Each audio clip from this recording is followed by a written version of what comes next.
Dambuhala pala ito. Ayan, speaking ng dambuhala, dambuhala din sira nito. Sibak yung mga fuse niya, oh. Tapos sunog yung mga parts doon, oh. Mga masasakit yung ulo natin dito, ah. For today's video, bali Ikes, ayan, oh, Ikes yun. Hinigisan yung dito, ano tayo, barcode, oh. X series ng Tecno Master Audio. Ikes na Ikes siya. Ayan. Yan lang talaga yung kanya. Yan lang talaga yung series niya, X series na audio, Tecno Audio Master. Tecno Master Audio pala. Nalilito naman si Solid G. Ayan, yung may-ari nito ay si Sir Jason ba yun, eh? Nakasulat na, Sir Jason, may pumutok sa loob. Galing Bicol ito, galing Bicol. Pinadala lang dito, drop off, pinadala yata sa kaibigan. Via messenger lang kami nag-usap nito, eh. Ayan, bali ito yung mission natin for today's video, na sana magawa natin yung unit na ito. Kasi nga may pumutok, hindi na natin ipa-plug in ito. Hindi na natin ipa-plug in ito dahil nga, yun na, nakasulat na may pumutok. Baka mamaya lalong magka-problema. Ang gagawin na lang natin dito ay yung takip and then silipin yung pinakaloob niya. Pero magpapasalamat pa rin tayo and then magsa-shoutout tayo. Shoutout, and then maraming salamat, sir, sa pagkakatiwala mo ng unit mo rito sa akin. Layo ng Bicol, pinadala pa rito para ipagawa lang. Tanggal ko na yung takip. Grabe, dambuhala pala yung transformer nito, oh. Akala mo yung katumbas nito parang category 7, parang ganun. Sa laki, sa laki. Pero sa supply naman 159 na yung taas, oh. Yung category 7 parang 157 lang yan, eh. Hindi lang ako sure, parang 157 yata yun. Ito 159, no? Grabe naman yan. 159, 106, 53. Dambuhala pala ito. Ayan, speaking ng dambuhala, dambuhala din sira nito. Sibak yung mga fuse niya, oh. Tapos sunog yung mga parts doon, oh. Kasi tad na ng history ng repair. Kasi yung yung mga fusible na resistor na napalitan na. Ayan, oh. Iba na. Same din dito. Dito naman wala pa akong makita. Parang wala akong makita na dito. Yung bumigay ba na fuse? Parang wala. Ito, channel 2 muna tayo. Kumbaga, papatinuin muna natin dito. Tingin ko kasi hindi siya ganun kalala dito, eh. Hindi ganun kalala dito. Ngayon, siyempre patinuin natin ito. Tapos saka na tayo maglipat dito. Kasi pag dito tayo agad una, lalo tayong matatagalan kasi kukuha tayo ng idea rito. Paklasin ko itong board. Inuwi ko na sa bahay kagabi ito. Itong board nito. Chinik ko na ito. Wala naman ako makitang sira. Wala pa ako makitang sira dito. Kaya binalik ko ulit. Ito. May na lang natin, saka na lang natin linisan kapag tumino na. Ito, binalik ko muna ito. Ito, ay naklas natin yung supply nito. Ayan, ngayon ay naka-plug in yan. Sukatan natin ng bias siya. Ayan, normal naman siya, eh. Naka-normal siya, oh.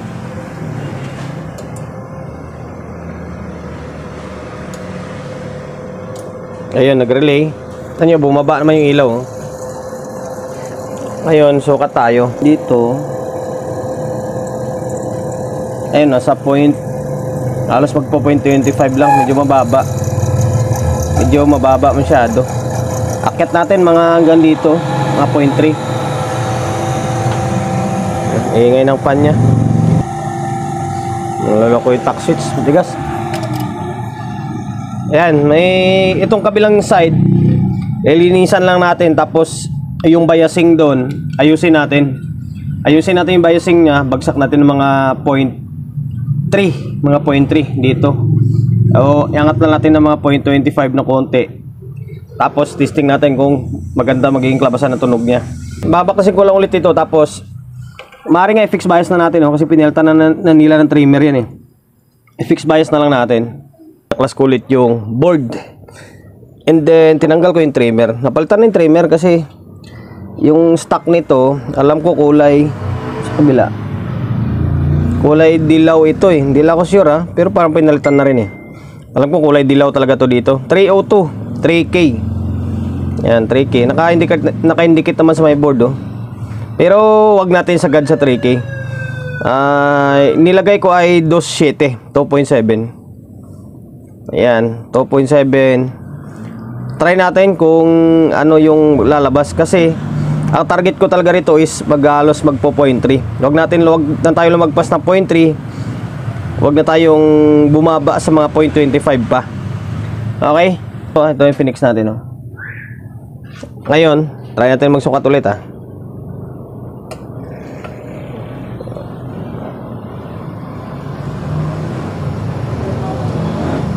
Huwag na tayong tumaas sa 0.3 kasi mainit yan masyado.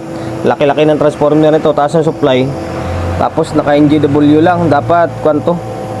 MGL na. Ito. Medyo mataas. Bawasan natin ng konti. Para sa akin eh, natataasan pa ako niyan. Dapat mga dito lang tayo.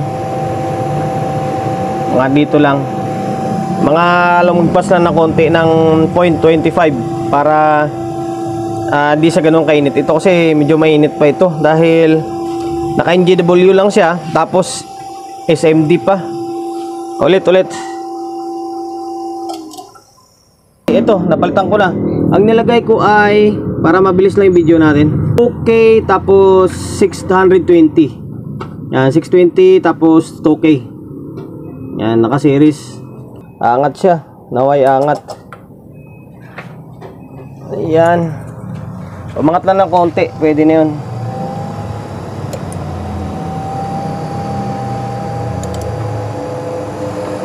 Ayan, nag-relay na siya.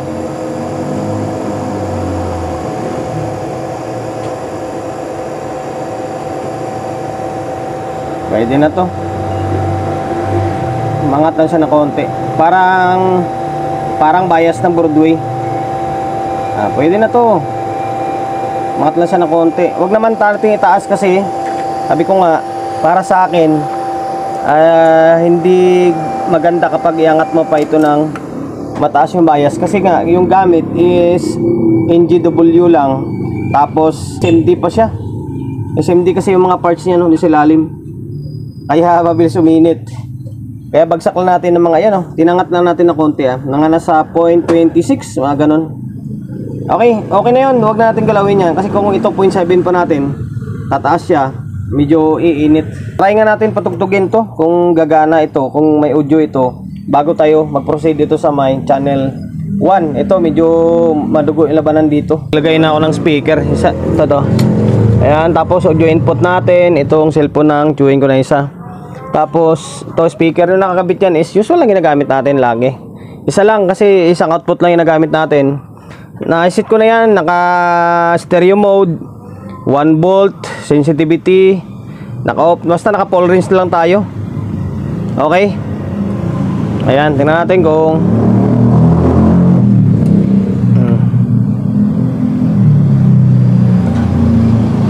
sana buo pa yung mga control nya. Ganda na control nyo. Ramdam mo yung groove. Ayan, naka-play na yan. Yan. Ang pakinggan natin kung ngungu yung dating niya or klaro yung boses niya. Kasi kapag binababa mo kasi yung bias, yung tunog, medyo ngungu yung dating. Ito, rinig naman yung boses eh. Ayan. Hinaalan natin kasi maaga pa masyado. Oras pa lang oh. Mag-alas 7 pa lang yata. Tara, may audio na siya oh. Then klaro rin naman kahit yung boses ng babae. Nakasab lang kasi tayo. Although okay. Ayan, bali working itong channel 2. Ngayon, ito yung gagawin nating reference. Dahil matino ito, ito yung gagawin nating reference para dito sa my channel 1. Binaklas ko na yung channel 1. Ayan o. Tapos inangat ko na yung mga bloke. Ganito kasi diskarte ko kapag nag-check ako ng output. Hindi ko na binabaklas ng buo yung output, yung emitter na lang or yung 0.25 na fusible resistor na lang inaangat ko. Ayan, ma-check mo na yan pa isa-isa. And then meron ako nakuhang ito, or may na-test ako na sira. Ito shorted. Dito sa output isa, tapos dito isa. Ayan, ito, and then ito, talagyan ko ng ikis. Tapos sa MOSFET, ito sure ako na yung sira to, shorted. Yung iba need pang baklasin. Tapos dito parang wala naman ako nakitang sira dito na side na to. Pero dito sigurado meron talaga. Ito may ikis, shorted to eh. Okay, need na siguro na ipakita ko sa inyo para makita nyo na kung sira or hindi. Baklasin ko na lang ito. Baklasin ko ito, tapos baklas na lang ako dito sa may mga MOSFET nya. Value nya ay 59N30. Pasensya na kayo ha, bali shortcutting ko na lang yung video kasi ang tagal ko nagawa ito, halos isang araw. Ito, paliwanag ko na lang sa inyo yung mga nasira. Ayun, bali dalawang MOSFET dito yung nasira. Ginamit nila ay yung 60N60. 60N60, pwede naman yan. And then may natira ako na, pasensya na kayo sa kamay natin ha, kasi dumi ng thermal paste. May natira ako na 5930, yung natira dun sa may ginawa ko na category 7. Ito lang yung nailagay natin. Pag nasira yung MOSFET, automatic mag-check kayo ng, ayun, 100 ohms nakalagay dyan. Ito, na-open dito yung 100 ohms na SMD. Ito nilagay natin. Dito sa may kabilang side, buo ito. Wala namang nasira dito. Ayun, yung 100 ohms na yan, dati nang sila naglagay dyan. Ito nga, sira to dito. Sira. Dalawang output dito and then dito. Tapos dito ako natagalan. Kasi binago ko yung nilagay nila. Yung nilagay nila na transistor ay 2383 ang nilagay nila. Ano, 2383. Tsaka ano pa tong isa? Saan ba yun? Ito. 1013 tsaka C2383. Na yung nakalagay dyan is 2L and then G1. 2L means 5401, G1 is 5551. Katulad dito, yan. Tandaan nyo lagi yan, yung 2L is 5401, yung G1 is 5551. Or pwede nyo lagyan ng A42 and then A92. Ewan ko bakit nilagay nila dito is A13 and then 2383. Yan, binago natin. Pero yung mga resistor na yan, dati na yung dyan. Tapos ito, sira tong 3.3. Tapos ito, dinagdag na natin to. Sira tong mga 150 ohms, 10 ohms. Yan, apat na 150 ang nasira. To, dito, tapos dito. Tapos, yung huling deal na natagalan ako, ay, hindi uli. Ito, isa pa dito. Yung 4.7 volts na Zener diode, ito to. Ang nakakode naman dyan is W1.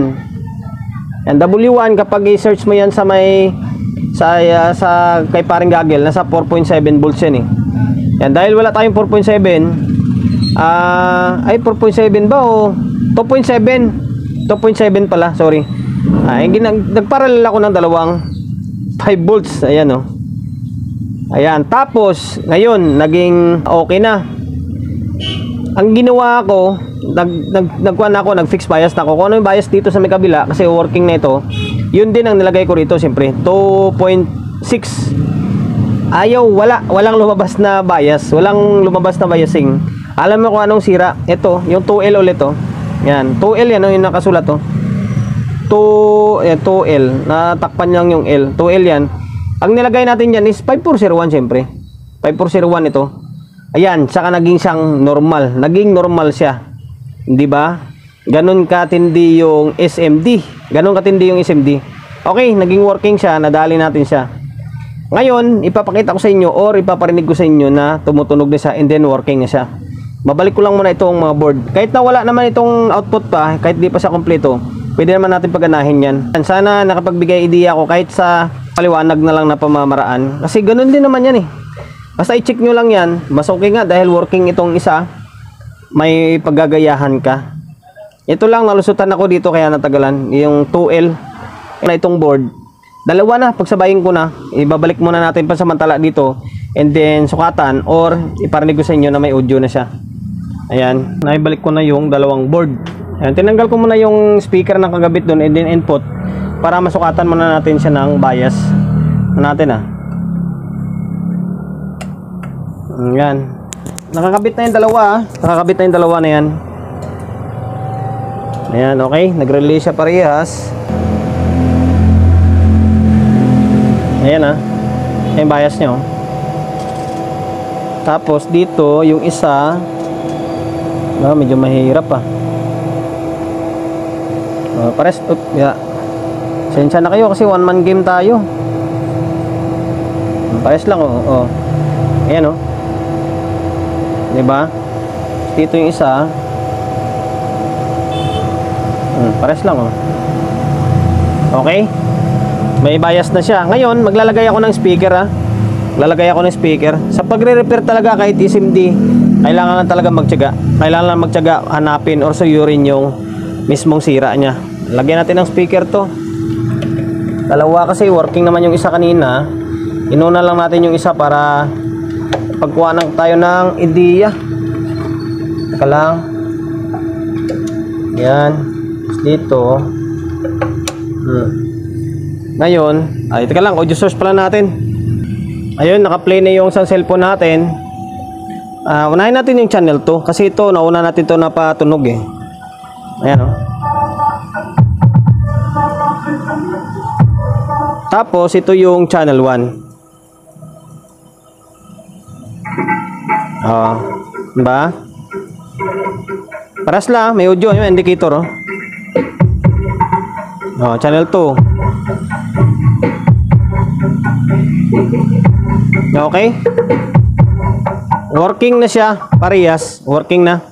Dagdagan ko na ng output, kompleto na ito. Saan ba yun? Ito. Ito, hindi yung isang pares. Para mabilis na yung video natin kasi humahaba na.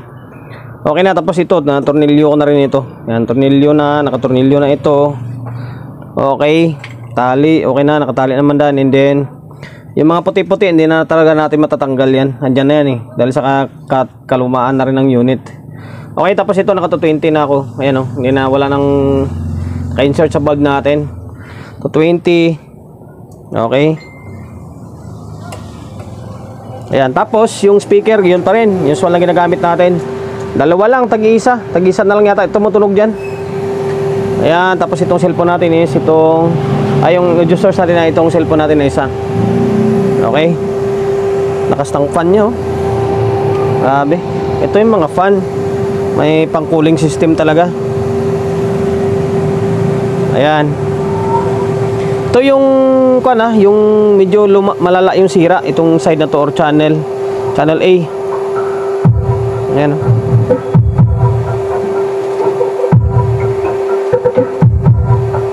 Tapos ito yung channel 2.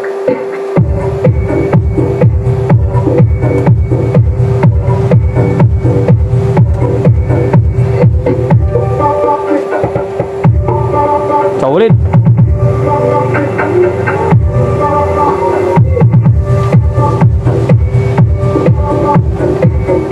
Okay, working na ito.